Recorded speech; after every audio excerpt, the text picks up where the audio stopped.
Hello and welcome. In this movement sequence, I'm breaking down the 90-90 a little bit further. If you've enjoyed my mobility flows on this channel, you know that I love the 90-90. I always incorporate it when I can because we get the external and internal hip rotation and it feels really good. But this video, I want to take it a step further, talk about some modifications in case you are new to the exercise, and also give you some progressions to work on within that base position, okay, to improve greater ranges of motion and actually activate the muscles that surround your hips. All right, let's go ahead and get started. Here is the 90-90. I've got my front leg in external rotation, my rear leg in internal rotation. If this is hard for you to sit comfortably to begin this hip internal and external rotation, let's go ahead and come to your back. From here, you can do one leg at a time and focus on just the rotation within your hip joint.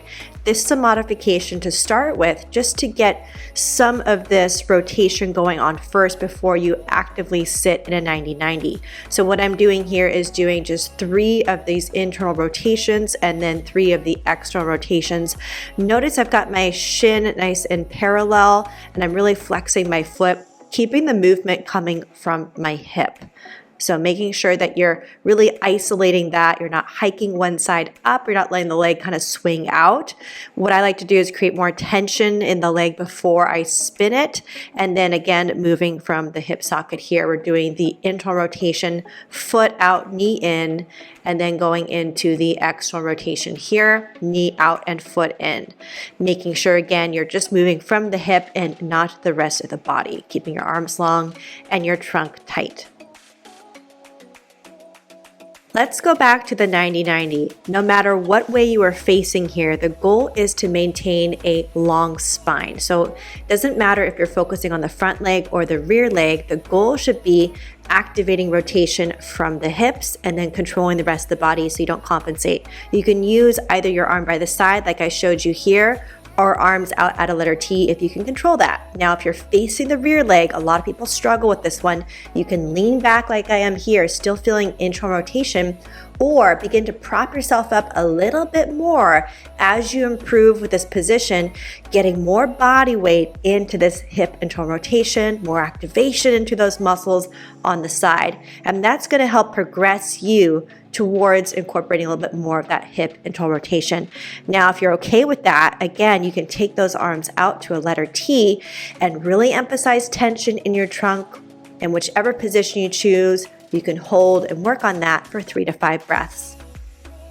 Let's go over progressions for hip internal rotation. I'm going to show you a passive range hold using my arm to passively bring my rear leg up as high as I can, then letting go, isometrically holding with the muscles here on my right hip, then carefully lowering down.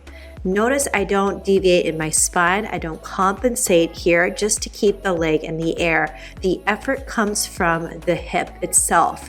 So glutes are really working to hold that leg isometrically, and I'm just experimenting with passively taking it up as high as I can and really challenging the effort to keep it in the air with the muscles once I let go. You can hold here for 3 to 5 counts and then lower the leg back down. The next progression is a lift off. So what I want you to do is lift the rear ankle and bring that hip into greater internal rotation just with the effort from the muscles.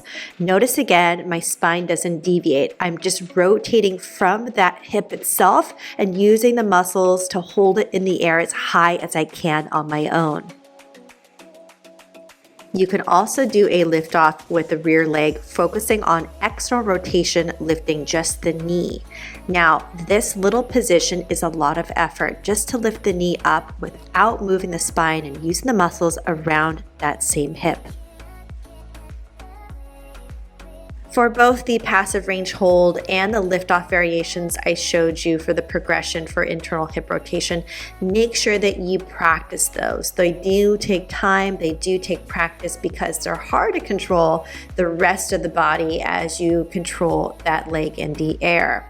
So make sure that you take it slow. You can check the description below for some sets and rep recommendations as you get better at those exercises. Now, within your mobility practice, remember it is minutes of practice. It does take time. You definitely can do these every day. This is not going to harm your body. It's actually going to improve your range of motion and connectivity to the muscles around your joints. If you guys enjoyed this video, make sure to give it a thumbs up. If you guys have questions or comments within this video about mobility or about the 90-90, go ahead and drop a comment below and I'll be sure to address that. Thank you so much for watching and have a great rest of your day.